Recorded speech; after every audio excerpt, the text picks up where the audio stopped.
네, 안녕하세요, 여러분. 저는 여러분의 지리 선생님, 지리는 빡쌤입니다. 오늘의 지리 내용은 4강, 전통적 국토인식, 그리고 고지도와 고지리지라는 조금은 방대한 내용들을 다뤄보려고 합니다. 네, 그래서 오늘 배울 내용은 여기 목차에서 국토인식의 변화 내용 중에서도 특히 세 가지 내용을 다뤄보려고 합니다. 전통적 국토인식과 고지리지, 고지도 세 가지 내용들을 다뤄보려고 하고 있습니다. 네, 여러분 수업을 듣기 전에 먼저 해야 될 것, 지난 시간처럼 학습지를 먼저 준비를 해주시고요. 제가 학습지를 다 업로드해 두었으니까 거기 온라인 클래스 들어가셔서 학습지 다운받으시고 준비하신 뒤에 따라가도록 하겠습니다. 네, 수업을 시작하기 전에 제가 항상 생각할 거리 한 가지씩을 가져옵니다. 오늘도 마찬가지인데요. 오늘은 이성계의 한양천도 이야기를 좀 가지고 와봤습니다.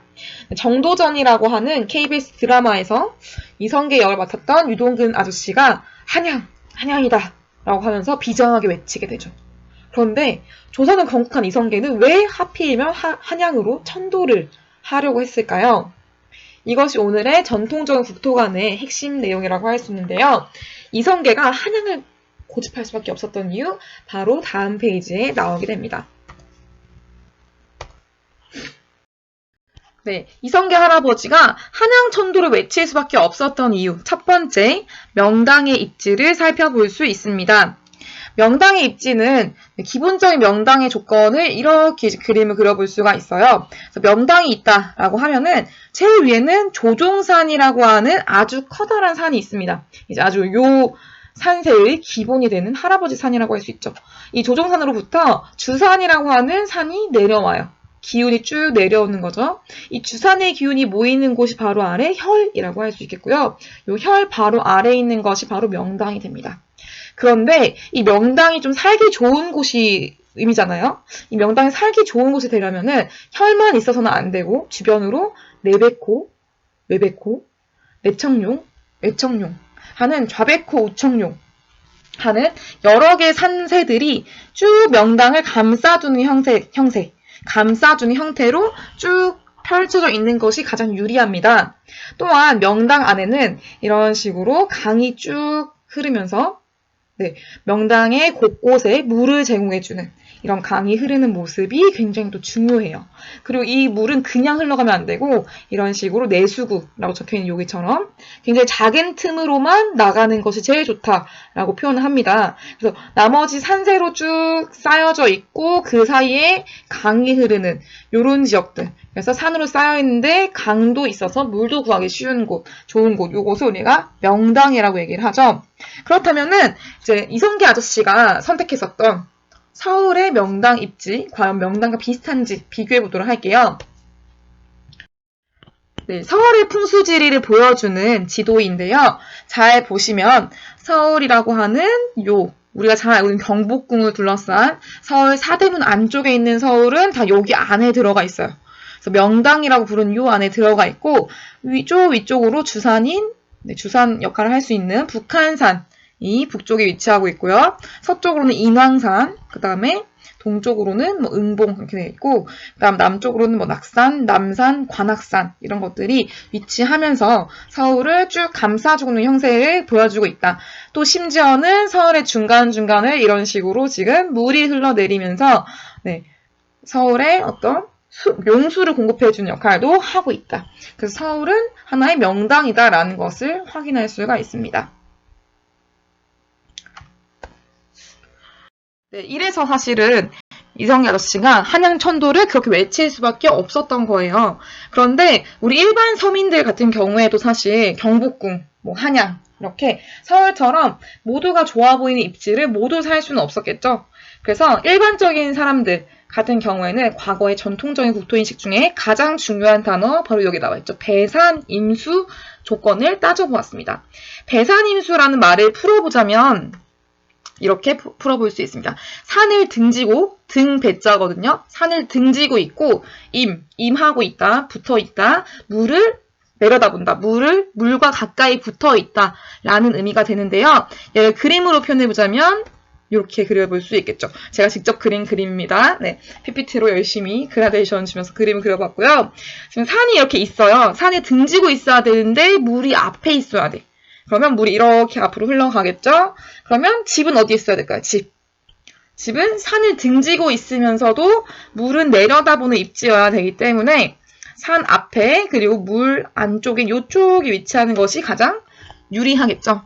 그래서 집은 여기에 위치를 하게 됩니다. 바로 이런 조건이 우리가 잘 들어봤던, 잘 알고 있는 배산임수 조건이라고 얘기를 할 수가 있어요.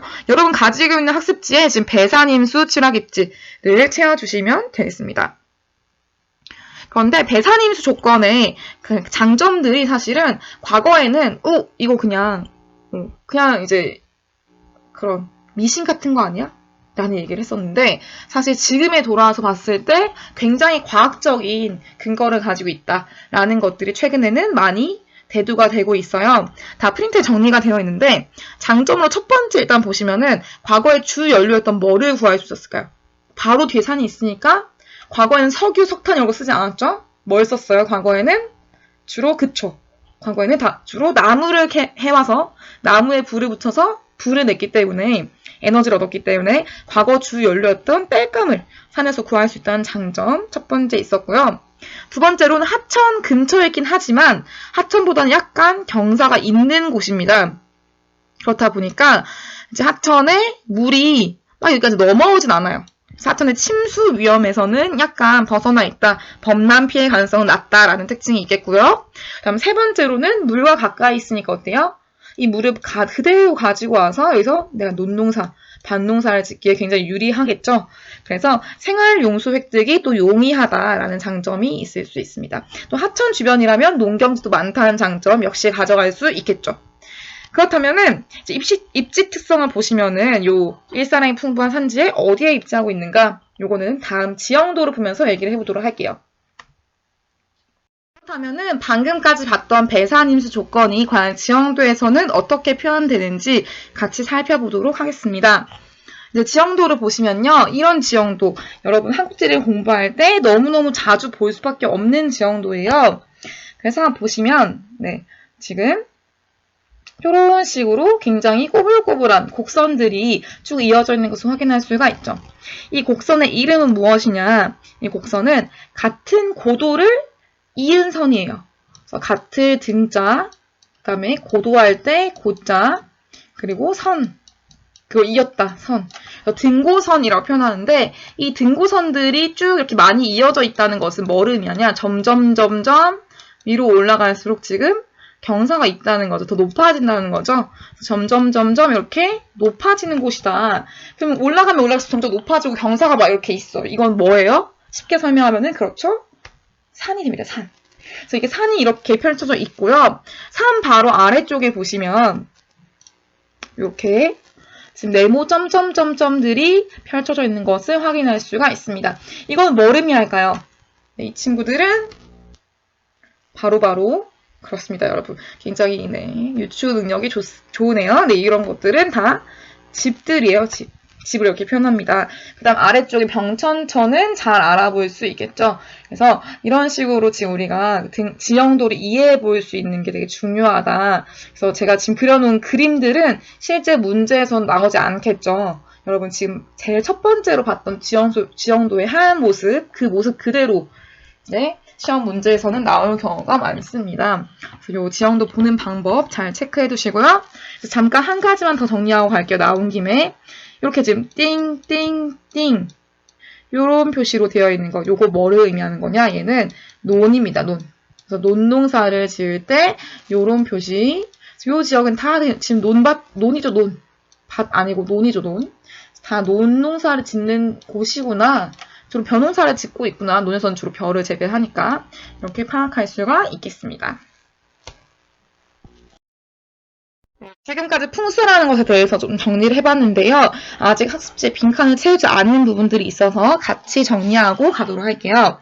먼저 풍수지리 사상은 여기 프린트에 나와 있는 것처럼 의미는 산줄기의 흐름, 산의 모양, 바람과 물의 흐름을 파악해서 좋은 터, 즉 명당을 찾으려고 하는 사상을 얘기한다라고 볼 수 있겠고, 이 배경에는 뭐가 있는가? 이 빈칸 채우시면 됩니다. 빈칸에 대지모 사상, 대지모, 돼지 아니에요 여러분, 대지모 사상, 그리고 음양오행설이 결합되어서 발전되었다라고 볼 수가 있습니다.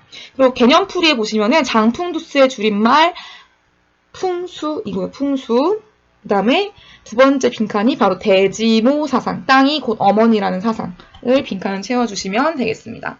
그래서 이제 우리 풍수지리는 그럼 다 없어졌는가? 다 사라졌는가? 아직 아니에요, 여러분. 아직 요즘에도 풍수지리 강조하는 분들 너무나 많으십니다. 특히 어떤 분들일까요? 특히 그쵸, 뭐 주택을 관리한다거나 주택을 구입한다거나 아니면은 인테리어를 한다거나 아니면 철학에 관련해서 막 그쵸, 사주를 봐준다거나 이런 분들이 아직도 풍수를 굉장히 중요하게 생각하고 다루고 있어요.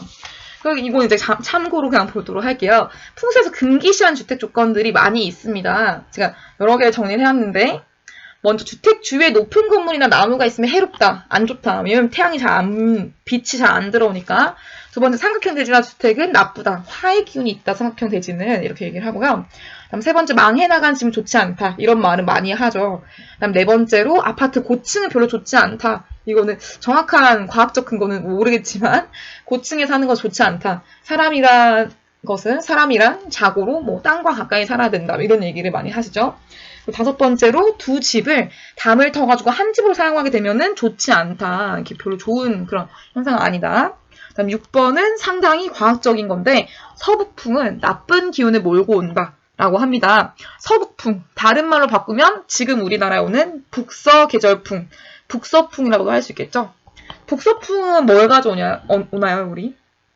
북서풍은 중국을 넘어서, 중국을 지나서 불어오는 바람입니다. 그래서 중국을 지나서 불어오는 바람은 황사와 미세먼지를 강력히 유발을 하고 있죠, 현재도. 그래서 이런 것들은 나쁜 기운을 몰고 온다. 너무 과거의 조상들이 잘 알았던 것 같아요. 그래서 이런 것들이 지금 현재도 고려를 하고 있다. 이거는 그냥 참고로 재미삼아 봐주시면 되겠습니다. 네, 이 페이지도 또한 여러분이 교양 상식 수준으로 정리를 해두시고 참고하고 가시면 됩니다. 여러분께서 혹시나 어딘가 갔을 때 나 한국지리 배웠어 라고 했는데 뭐 상대방이 대다수가 이렇게 이제 어리석은 질문을 하는 경우가 많아요. 그럼 너 풍수지리 볼 줄 알아? 이렇게 이제 말도 안 되는 질문을 하는 경우가 있는데, 물론 지리는 풍수지리가 아닙니다. 하지만 나 풍수지리 좀 배웠지. 지리 시간에는 다 배워. 지리 시간에는 모든 것을 다 배울 수 있어. 라고 하면서 조금 간단하게 나의 지식을 자랑할 수 있는 타임 이제 가져보려고 하는데요. 첫 번째, 서울을 봤을 때 서울이라고 하는 전통적인 서울의 중심은 어디냐? 전통적인 서울의 중심은 바로 여러분이 알고 있는 경복궁이에요. 경복궁이 바로 서울의 중심 명당이라고 할 수 있고요. 이 경복궁을 기준으로 저 뒤쪽에 있는 조종산에 해당되는 것이 삼각산, 기의 원천이 됩니다. 이 바로 아래로 쭉 내려와서 있는 것이 북악산, 이것이 주산이 되고요. 조종산에서 기를 전달받아서 경복궁으로 기를 밀어주는 그런 원천이 된다라고 할 수가 있습니다. 그 다음에 쭉 내려와서 인왕산 쪽으로 이제 백호, 그 다음에 오른쪽으로 음봉, 낙산까지 우청룡 이렇게 쭉 내려오는 그 산 줄기들을 확인할 수가 있겠고요. 그 다음에 쭉 얘가 모여서 아래쪽에 남산이 길을 모아주는 방패막 역할을 해준다라고 얘기를 할 수 있겠고, 우리가 잘 알고 있는 강남 같은 경우는 어디에 있냐, 강남은 한강이 있고요, 한강 남쪽 압구정과 개포지구 요 부분, 여기가 지금 우리가 알고 있는 강남이에요. 네, 강남 서초, 송파 뭐 이런 곳들. 그래서 요 강남 같은 경우는 사실은 원래 전통적인 서울은 아닌 거죠. 지금 확인할 수 있죠. 그래서 강남 근데 아래쪽에 뭐가 있냐? 또 주작 관악산이 있습니다. 네, 주작하는 거 아니고요. 네, 그냥 한자예요. 네, 주작 관악산이 있는데 이 관악산이 또 문제가 있어요. 문제가 있는 게, 이 관악산 한자를 잘 보면은 관악산이 화기가 솟는 지역이다. 불이 날 좀 가능성이 많다라고 얘기를 해서 여러 가지 이 풍수적으로 여러 가지 대책을 세웁니다. 그래서 여기서 일단 기본적인 것부터 정리하고 갈게요, 여러분. 서울에 사대문이 있죠. 사대문. 일단 은, 이, 예, 지. 라고 하는 네 가지의 가장 중요한 가치를 담아서 인의예지 사대문 이름을 지었어요. 그래서 동쪽에 흥인지문, 그 다음에 남쪽에 숭례문, 서쪽에 돈의문, 북쪽에 숙정문 이렇게 문들을 지었는데 이런 거 시험 문제 아닙니다, 여러분. 그냥 간단하게 보시면 돼요.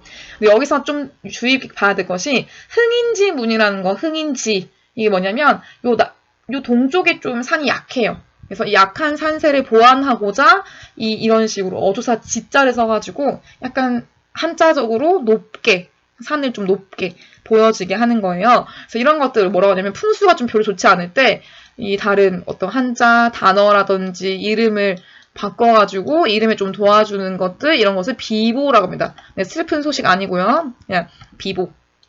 그래서 풍수적으로 나쁜 것들을 보완해준다라고 정의를 할 수 있겠고, 일단 아까 잠깐 얘기했던 것처럼 관악산, 여기가 문제라고 했죠. 관악산은 지금은 서울대가 있는 곳입니다. 지금은 전혀 너무너무 이제 그쵸. 조국의 미래를 물어보거든. 관악을 쳐다보게 하라. 눈을 들어 관악을 쳐다보게 하라. 이렇게 얘기를 하지만, 관악산은 과거에는 화기가 솟는 지역이라고 해서 별로 좋아하지 않았어요. 그래서 이 관악산의 이 화기를 막기 위해서 전통적으로 조상들이 크게 세 가지 굉장히 많은 비보를 했습니다. 첫 번째로는 숭례문 할 때 숭례문 요 레자가 불화자랑 같은 자예요.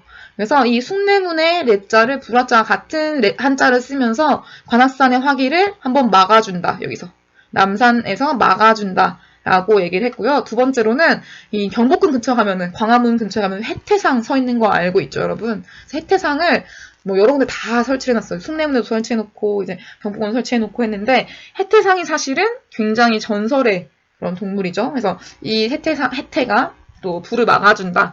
해태상을 설치했다는 것. 그다음 세 번째로는 관악산 근처에 또 남지라고 하는 연못을 설치했습니다. 불이 났을 때 이 불을 막아줄 수 있도록.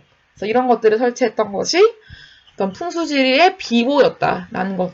이거는 이제 참고로 알아두시면 되겠습니다. 그래서 풍수지리가 이렇게 중요하고요, 여러분.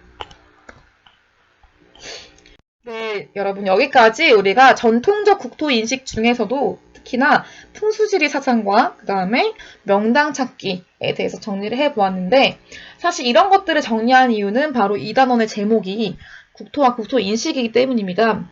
그래서 전통적 국토 인식 그다음 지금 현재 우리가 영위하고 있는 국토와 국토 인식은 과연 무엇을 의미하는가 마지막으로 깔끔히 정리하고 그 다음 내용으로 넘어가도록 하겠습니다. 보시면 국토란 국가를 구성하는 기본 요소로서 민족의 역사, 가치관, 생활양식이 담겨있는 공간이기도 하고요. 국토인식이라고 하는 것은 이 국토를 이용하는 태도와 방식을 의미한다. 그런데 중요한 거 여기 있죠. 이것들은 시대와 환경에 따라서 다양하게 나타날 수 있다라는 점을 꼭 기억을 해주시면 되겠습니다.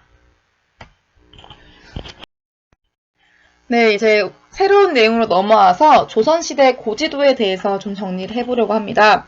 조선시대 고지도는 고지도, 옛 고자를 쓰죠. 그래서 옛날 지도들인데 이거를 크게 조선 전기와 후기 두 갈래로 나누어서 정리를 할 수가 있어요.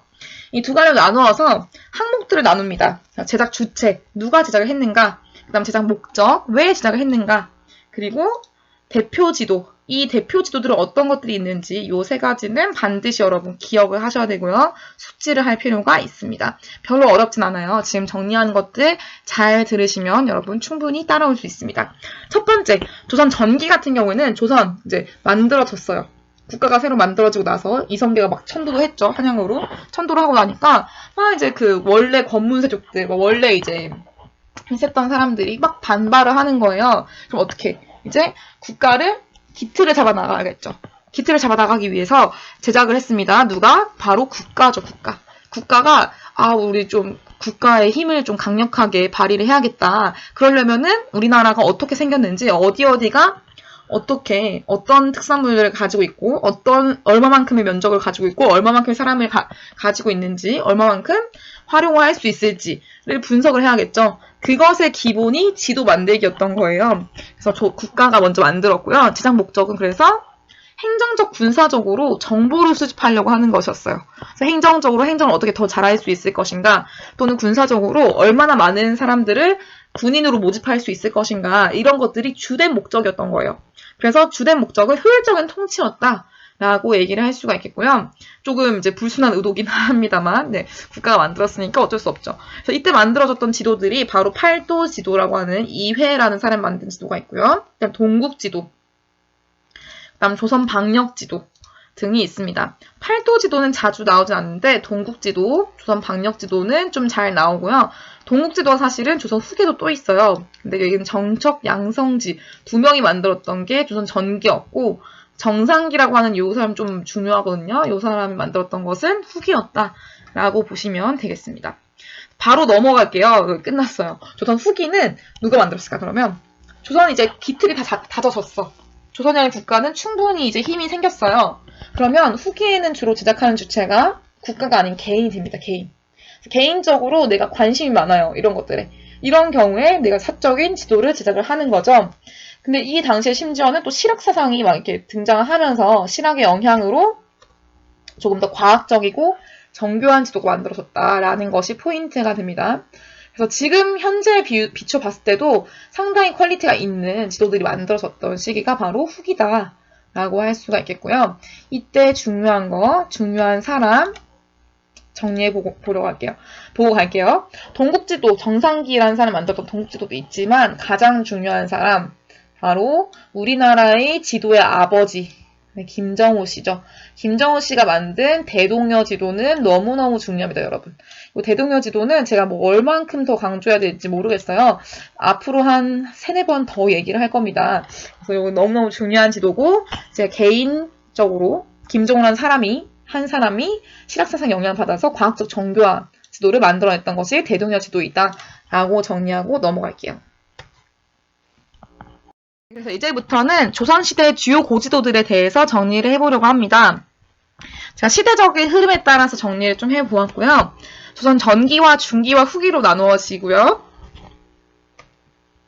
이렇게 전기에는 혼일, 강리, 역대 국도 지도라고 하는 10글자예요. 심지어 여러분 한번 따라 읽어볼게요. 혼일, 강리, 역대 국도 지도. 혼일, 강리, 역대, 국도, 지도라고 하는 무려 10글자의 굉장히 엄청 오래된 지도가 만들어졌습니다. 중기, 우리의 마음을 설레게 하는 이름, 네, 송중기 씨. 네, 이 중기 때는 천화도라고 하는 새로운 지도, 또 특이한 지도가 만들어졌어요. 이따가 지도를 보면서 같이 얘기를 해볼 거고요. 후기 때는 대동여 지도, 방금 얘기했죠. 너무너무 중요한 대동여 지도가 만들어졌습니다. 이게 대표적인 지도들이고요. 사실 더 많은 지도들이 있지만 이 3가지가 가장 대표적이기 때문에 이렇게 정리를 해보았습니다. 네, 그래서 이제 혼일, 강리, 역대 국도 지도부터 먼저 정리를 해보려고 하는데요. 이 혼일, 강리, 역대 국도 지도라는 지도는 일단 가장 오래됐어요. 우리나라에서 볼 수 있는 지도. 심지어는 아시아에서 볼 수 있는 지도 중에서 동양 최고의 세계 지도라고 할 수가 있습니다. 여러분 가지고 있는 프린트에 나와 있죠. 현재 존재하고 있는 동양에서 아시아에서 최고의 세계 지도다. 최고, 짱, 넘버원 이게 아니라 최고, 제일 오래되었다라는 뜻을 가지고 있어요. 그래서 조선 전기, 심지어 1402년도 15세기 초에 만들어진 것이기 때문에 가장 오래된 지도이다라고 얘기를 할 수 있겠고요. 이 지도는 국가에서 고위 공무원인 공무원들이 만든 지도입니다. 국가 주도의 제작된 지도이다라고 할 수 있겠고 하나씩 좀 잠깐 볼게요. 그래서 기역, 니은, 디귿, 리을, 미음이 과연 무엇을 의미하는지 요 교과서에 나와 있는 자료이거든요. 함께 보면서 정리하시면 될 것 같아요. 기역부터 보시면은 기역은 일단 뭘까? 옆에 있는 위성사진도 비교해 봤을 때 기역은 그쵸? 네, 그쵸. 아마도 유럽이 아닐까? 라고 정리를 해볼 수가 있습니다. 유럽 바로 아래쪽에 있는 이렇게 삼각형 모양, 이렇게 길쭉하게 펼쳐져 있는 이 모양의 대륙이 아마 아프리카 의미하는 것이 아닐까. 그래서 유럽과 아프리카가 다 표현돼 있다. 라고 얘기를 할 수 있겠고요. 그다음 니은은 뭘까요? 니은은 아프리카와 바로 옆에 붙어 있는 길쭉한 모양이니까, 그쵸, 여기겠죠? 아라비아 반도가 되겠습니다. 그 다음 디귿은 우리 말하면 알 수 있겠죠? 디귿은 그렇습니다. 디귿은 중국이에요. 중국. 너무나도 큰 거의 세계의 3분의 2를 차지하고 있는 것 같아요. 거의 세계 전체를 차지한다고 해도 모자랄 정도로 이제 중국을 이렇게 크게 표현했다라는 것을 볼 수 있겠고 리을은 뭔가 리을은 한국, 당시 조선이 되겠고요. 미음은 일본입니다. 잘 보시면은 한국과 일본을 비교해 봤을 때 일본이 사실상 면적은 좀 더 커요. 그런데 이 혼일 강리 역대 국도 지도에서는 한국을 훨씬 더 크게 표현한 걸 봤을 때 약간 우리나라에 대한 자긍심을 표현하고 있는 것이 아닌가라고 얘기를 할 수 있겠고요. 그 다음 중국 엄청 크게 그려놨어요. 이거 뭘 의미할까 얘는? 중국에 대한 그쵸? 중국 굉장히 크다. 중국은 엄청난 나라이다. 중화 사상을 표현하고 있다라고 볼 수가 있겠죠. 페이지를 넘겨서 정리해 볼게요. 그래서 지금 방금 얘기했던 것처럼 유럽, 아프리카, 아라비아 반도, 뭐 중국, 한국, 일본처럼 우리 그 당시에 알려져 있었던 모든 구대륙들은 거의 대부분 표현했다라고 보시면 됩니다. 그런데 지도 중심에 중국이 빡 이렇게 있는 걸 봤을 때 중화 사상을 너무나 강력하게 표현하고 있다. 이거 뭐 빼박이죠? 네, 이거 빼도 박지 못하게 거의 확실한 내용이 되겠고요. 그래서 지금 빈칸에 중국, 중화 사상 채워 넣으시면 되겠습니다. 하지만 우리나라 상대적으로 크게 표현한 걸 봤을 때 국토에 대한 자긍심을 또 표현했다라고도 볼 수 있습니다. 여기까지 정리를 해보시면 되겠어요. 페이지를 넘겨서 천하도에 대해서 좀 더 정리를 해볼 건데요. 천하도는 조선 중기에 만들어진 지도라고 할 수 있습니다. 조선 중기에 민간 제작했어요. 민간 제작한 원형의 지도인데 여기도 보시면 노란 색깔 여기죠. 지금 중국이 있고요. 그 다음 바로 옆에 조선이 있어요. 그래서 중국을 역시 세계의 중심에 두었다. 그래서 조선 중기에 만들어진 지도인데 역시 중화 사상을 반영하고 있다라는 거 확인할 수 있죠. 그 다음 얘는 특이하게 천원지방 사상. 천원지방 사상을 반영하고 있으면 천원지방 사상. 요 빈칸에 써주시면 되겠는데요. 여기 잘 보시면 네모진 것. 약간 이런 식으로 네모나게 살색깔 비슷하게 거의 약간 황토색, 갈색깔 요 비슷하게 만들어진 요게 바로 대륙이고요. 그 다음 요 바깥에도 대륙입니다. 대륙들은 다 약간 네모지게 표현을 했어요. 그런데 물들은 어때요? 보면은 바다는 둥그렇게 표현을 한 걸 확인할 수 있죠. 바다라고 볼 수도 있겠고 약간 하늘이라고 볼 수도 있습니다. 하늘.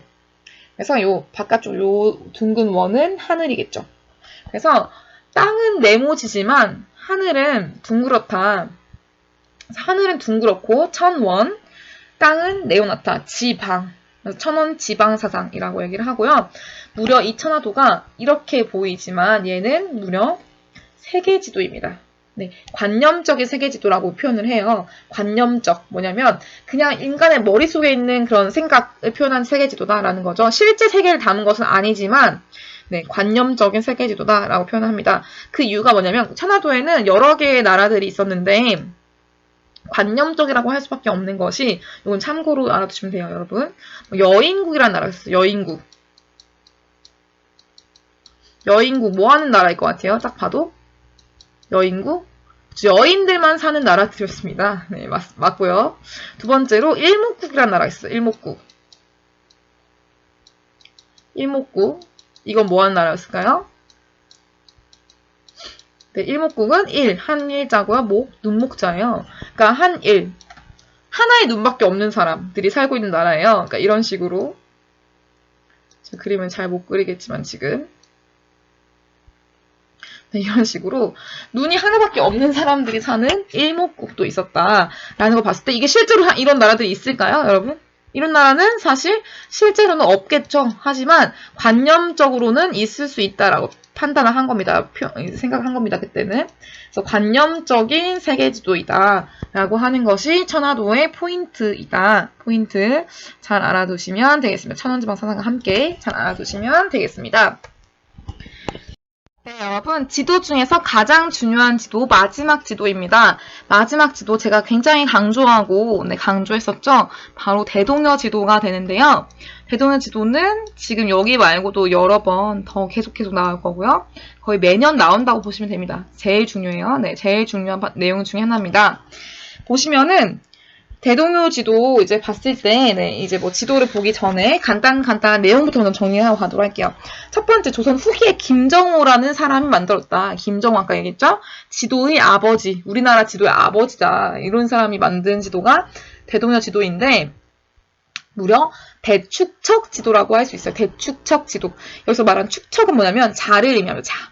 얼마나 많이 줄었냐, 얼마나 조금 줄었냐 하는 것인데, 대축척이라는 것은 자가 크다는 거예요. 자가 크다는 것은 좀 줄인 비율이 좀 적다는 거죠. 자가 크다는 거니까. 지도에 표현되는 자가 커요. 그럼 실제 세계를 조금만 줄였기 때문에 자가 크게 표현되겠죠. 그래서 대축척 지도는 현실 세계를 조금만 줄인 것이기 때문에 보다 상세하게 표현되어 있는, 보다 자세히 표현되어 있는 지도다라고 얘기를 할 수가 있습니다. 그리고 가장 중요한 것 중에 하나인데요. 바로 목판본이었던 것이에요. 대동여 지도 이전에 조선 중기, 조선 후기까지만 하더라도 사실은 거의 대다수의 지도들은 다 필사본이었습니다. 필사본. 다 실제로 사람들이 다 일일이 그렸다는 거죠. 그래서 여러분 제가 굉장히 추천하는 영화인데 고산자 대동여 지도라고 하는 김정우의 일생을 다룬 영화를 보시면은 차승원 아저씨가 이제 주연을 하신 영화인데 그 영화를 보면은 지도 사무실 같은 곳이 있어요. 그 지도 사무실에 가서 지도 도서관이라고 할 수 있겠죠? 도서실에 가서 사람들이 지도를 보고서 복사를 할 수 없으니까 당시 복사기 없으니까 다들 종이를 가지고 와서 따라 그립니다. 이거 하루 종일 따라 그려요. 밥을 집에 가서 먹고 다시 돌아와서 또 따라 그려요. 그 다음 잠을 집에 가서 자고 와서 또 따라 그립니다. 그래서 계속해서 이제 그림을 그리는 거죠. 그러다 보면은 어떻게 될까요? 내가 그림을 그렸는데 내가 그림 잘 못 그려. 그러면 지도에 오차가 발생할 수 있겠죠. 오차가 근데 지도상에서는 1cm인데 실제 세계에서는 막 10km야. 그러면 어떻게 될까요? 길을 잃고 큰 곤란한 일에 처하게 될 수가 있겠죠. 그래서 이제 영화에서도 사실은 김정우의 아버지가 잘못된 지도 때문에 목숨을 잃는 것으로 이제 표현을 하고 있습니다. 그래서 김정우가 지도를 난 정확하게 만들겠다라는 어떤 동기부여가 되어서 목판본을 만들었다 이렇게 이제 스토리텔링을 하고 있는데 실제로 왜 만들었는지는 잘 모르겠으나 김정우 씨가 정말 천재였던 것은 확실한 것 같아요. 정말 김정우 씨의 대동지도나 다른 시리즈를 보면은 이 사람은 천재다. 이 사람은 정말 똑똑한 사람이다라는 거 느낄 수 있거든요. 그래서 목판본을 만든 것은 사람들이 일일이 따라 그리지 않더라도 그냥 이 목판, 나무로 된 판을 그냥 쭉 물감을 칠하고 찍어내기만 하면 똑같은 지도가 만들어지도록 대량 생산을 할 수 있도록 마치 지금의 복사기처럼 복사기 역할을 할 수 있도록 목판본을 만들었다라는 획기적인 변화를 가지고 왔다라는 점 꼭 기억을 해주시면 좋겠습니다. 그 다음에 또 중요한 건데 분첩절첩식이라는 걸 썼어요. 분첩절첩식. 자, 발음도 굉장히 힘들죠? 여러분 잘 따라해보세요. 분첩절첩식. 뭐 간장, 공장, 공장장 같은 느낌인데 이 분첩절첩식이 뭐냐면은 분첩. 네. 나눌 분자입니다. 그래서 지도 첩자예요. 지도를 나눴어요. 그 다음 접었다는 거예요. 또 지도 첩자입니다. 그래서 지도를 나누고 지도를 접었어요. 그러면 지도를 나누고 접었기 때문에 큰 지도라도 하더라도 나누고 접었으니까 상대적으로 부피가 작겠죠. 그래서 휴대하기 용이하겠던 굉장히 또 좋은 장점이다라고 볼 수가 있습니다. 그리고 지도표라고 하는 법례를 사용했는데 이것도 사실 현대 지도의 요소라고 할 수 있어요. 너무너무 중요한데 지도표라는 것이 여기 나와 있는 것들인데요. 지도표는 우리 현대로 넘어와서야 지도를 만들 때 학교를 직접 다 그리는 것보다는 학교를 표현하는 기호를 표현하면 어떻게 좋지 않을까? 라고 생각해서 만든 것이 지도표예요. 법례예요. 법례. 그런데 이것을 무려 조선 후기 때 쓴 사람이 바로 김정우다. 이 놀라운 이 가슴 벅찬 감동 느낄 수가 있습니다. 그래서 좀 하나씩 볼게요. 지도표. 보시면 여러분 좀 헷갈리면 방지하기 위해서 다른 색깔로 지도표를 좀 보시면요. 일단 고산성 표시 이렇게 이제 있고 이거 다 외우지 않아도 됩니다. 이건 다 문제에서 주어져요. 하지만 좀 파악을 할 수 있어야겠죠? 그래서 이렇게 요게 고산성이구나. 옛날 산성들이 이렇게 있구나라는 거 파악할 수 있겠고 창고 어때요? 창고 여기 있죠? 여기 파악할 수 있겠고요. 그다음 봉수는 과거에 적군이 오고 있다. 여기 막 지금 밀려오고 있다라는 것을 불을 피워서 알려주는 거였죠. 그래서 통신의 역할을 하고 있는 봉수, 군사적 역할을 한다고 볼 수 있겠죠. 그다음 진보, 네, 진보 이렇게 위치하고 있고요. 그다음 우리 지금으로 따지면은 저는 대전시에 살고 있기 때문에 대전광역시청이라고 하는 그 지역에 가장 큰 관아가 위치하고 있는 곳. 네, 읍치가 이렇게 표현되어 있습니다. 그래서 지도표를 통해서 각각 지역들의 읍치라고 글씨로 쓰지 않더라도 관아가 있다 뭐 이렇게 쓰지 않더라도 네, 지도표를 통해서 굉장히 다양한 사실들을, 다양한 정보들을 간단하게 표현을 해줬다. 그래서 하나의 지도 안에 엄청나게 많은 정보를 담았다라는 굉장히 획기적 발전들을 확인해 볼 수가 있습니다. 지도표와 함께 자주 나오기 때문에 두 번째 연습할 내용으로 가지고 와봤어요. 또 하나씩 보고 가도록 할게요. 여기 역참이라고 하는 건 뭐냐면 역참. 과거에 시험하던 곳이에요. 역참. 이렇게 지금 위치하고 있고요. 다음 고산성 역시 나와 있죠. 아까 봤던 거. 자, 읍치, 아까 봤던 관아가 위치하고 있는 것 여기 뒤에 있고요. 다음 창고, 네, 여기 A 근처에도 있고 C 근처에도 있고 여기도 있고. 다음 봉수가 또 위치하고 있어. 봉수대 위치하고 있습니다. 그런데 여기서 잠깐 한 가지만 더 얘기를 하고 갈게요. 네, 주황색으로 얘기할 건데 대동아 지도의 또 놀라운 점은 바로 직선과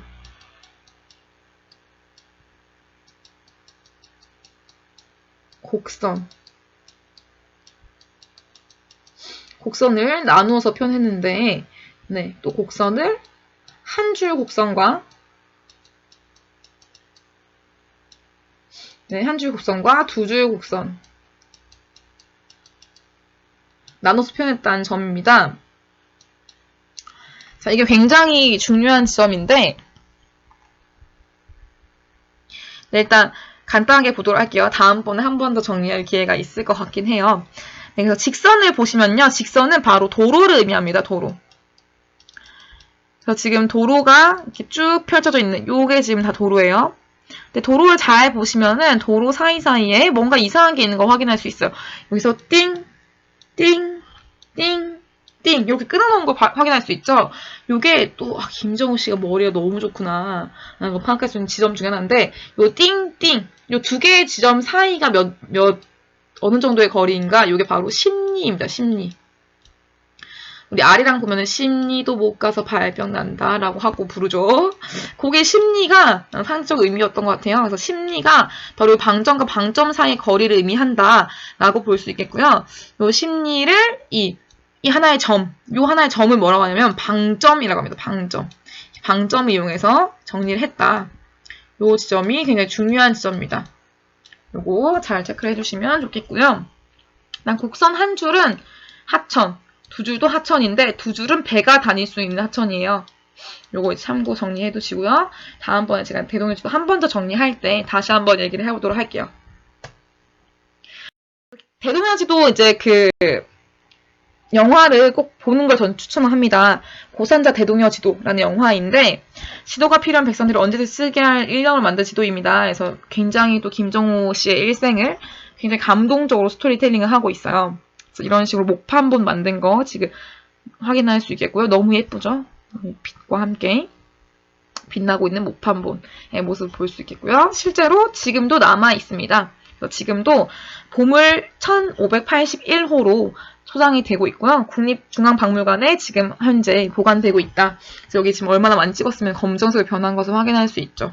그래서 이렇게 목판본으로 만들었기 때문에 대량 생산이 가능하게 됐고 대량 생산이 가능하니까 그냥 일반적인 서민들까지도 다 이 지도를 쓸 수 있게 되었다. 그래서 그런 장점들을 가지고 왔다라는 것을 확인할 수가 있겠습니다. 천재죠, 정말로. 네, 여러분 대동여 지도 하면은 여러분 그냥 일반적으로 좀 작은 크기의 지도를 상상을 많이 하시더라고요.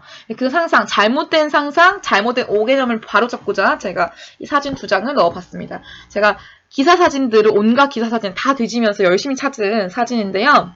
대동여 지도는 대축척 지도라고 했잖아요. 그래서 굉장히 실제 세계를 조금만 줄였어요.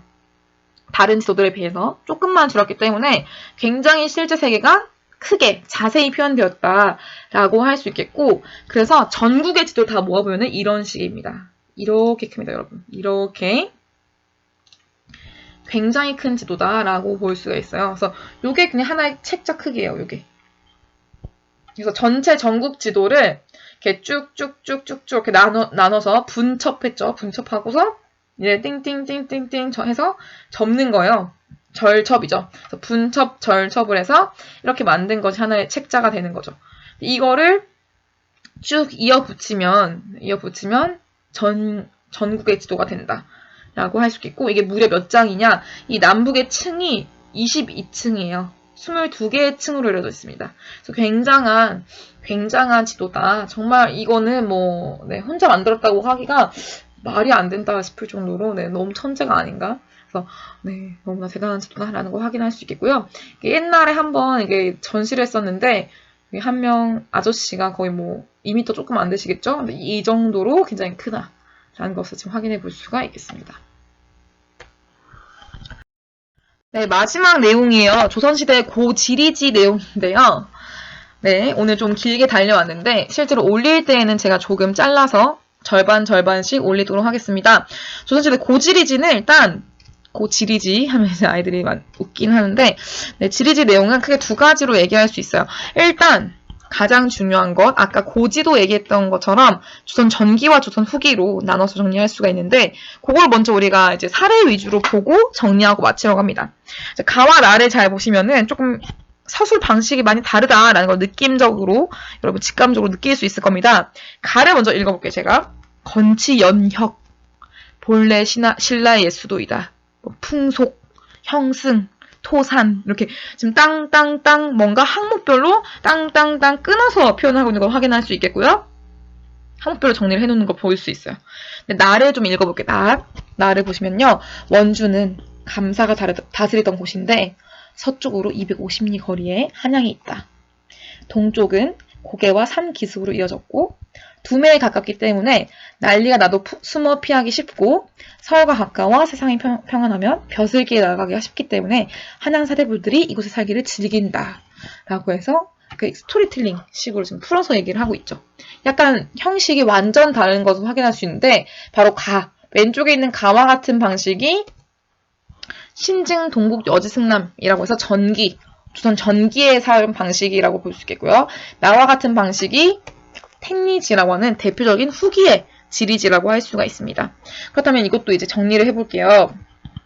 자, 네, 조선시대의 고지리지를 이제 정리를 해볼 건데요. 전기와 후기로 역시 고지도처럼 구분을 해서 정리를 하려고 합니다. 제작 주체는 여러분 쉽게 구분할 수 있겠죠. 조선 전기라고 하면 당연히 국가가 뭐를 위해서 행정적 군사적인 내용들을 주로 가지고 와서 효율적 통치를 위해서 만든 것일 것이다 라는 걸 예측할 수 있겠어요. 이제는. 그런데 특이한 게 서술 방식이 뭐다? 뭔가 연혁, 뭐 땅땅땅 인구 뭐 이런 식으로 땅땅땅 항목별로 나누어져서 서술한 방식 이런 거 많이 본 곳이 있을 거예요. 여러분 좋아하지 않는 뭐 영어사전, 국어사전, 백과사전에서 많이 봤을 겁니다. 이런 것들을 백과사전식 서술 방식이다. 백과사전식이라고 표현을 하고요. 다음 반대로 대비해서 조선 후기의 지리지는 역시 개인이 만들었는데 주로 실학사상 영향으로 과학적인 서술 방식을 보여주고 있다. 과학적인 관점 보여주고 있다. 라고 얘기를 할 수 있겠고 서술 방식은 아까 스토리텔링. 그래서 얘는 그냥 서술식인 서술 방식을 가지고 있다. 라고 정리를 할 수가 있겠습니다. 대표 지리지는 좀 알아둘 필요가 있어서 좀 체크를 하고 갈게요. 일단 네. 신증 동국 여지승남 자주 나옵니다. 세종실록 지리지도 많이 나오고요. 그 다음 조선 후기에는 가장 자주 나오는 것 택리지 이중환 이것이 제일 자주 나와요. 이렇게 좀 정리를 해보시면 되겠고요. 마지막으로 택리지에 대한 내용만 좀 정리하고 오늘 수업 마치도록 하겠습니다. 택리지는 이중환 씨가 쓴 책이에요. 네, 택리지는 여러 개의 내용으로 구분이 되고 있는데 네, 이 내용들은 다음 시간에 조금 더 다뤄볼 건데요. 택리지는 일단 기본적으로 뭘 깔고 가면 되냐면 이중환이라는 사람이 양반이었는데 양반에서 망했어요. 망한 양반 출신이에요. 망한 양반인데 내가 돈은 없고 명예도 없고 권력도 없고 아무것도 없지만 난 양반이야.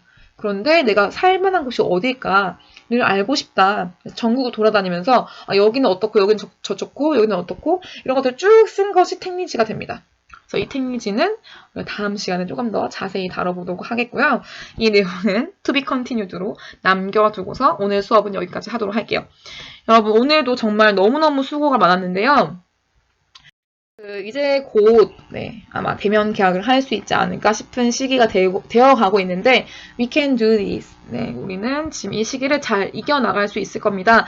그래서 집에서 공부하는 것도 쉽지 않겠지만 잘 이겨나가면서 지혜로운 시기를 보낼 수 있기를 바라면서 전 다음 시간에 또 보도록 하겠습니다. 여러분 정말 수고 많으셨습니다.